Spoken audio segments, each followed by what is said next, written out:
can imagine.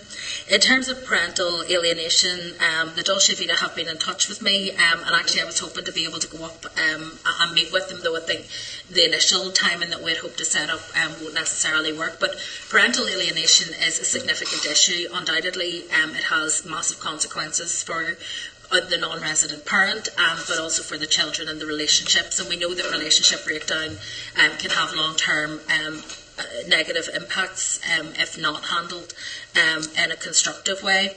I think that really falls under the kind of family courts and justice issue that Sir John Gillen had taken before, and obviously he's done a number of reviews. We're trying to take forward elements of that will make a difference to people, and parental alienation is one element that we need to look at in terms of what the best response from the department might be.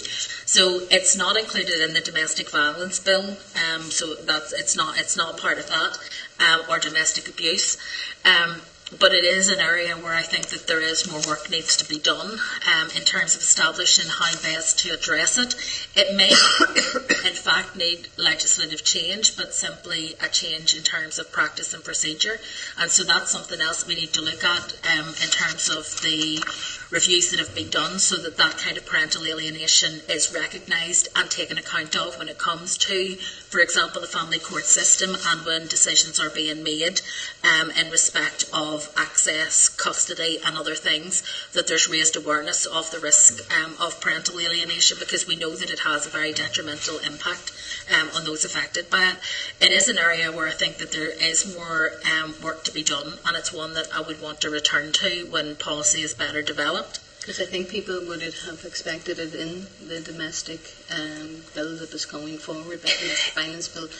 We have already Section 6 in the south of Ireland, so there's a model there that would help. I think the issue is that the domestic violence bill, the domestic abuse bill coming forward, is dealing with issues around coercive control, financial control and other things.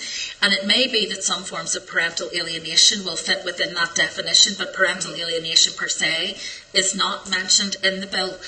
So I think it may well be that there will be elements of the bill that would be able to be used in order that if parental alienation is one of the kinds of coercive control that's being exercised, and obviously the bill takes account of the aggravating factor of children either witnessing domestic abuse or violence, or about that being exerted over a child where they're actually the victim of domestic abuse or violence. So again, if that domestic abuse involves coercive control of a child, not to see the non-resident parent, for example, there may be an issue there that can be pursued through it, but it isn't a specific offence within that bill. The other issue you asked about was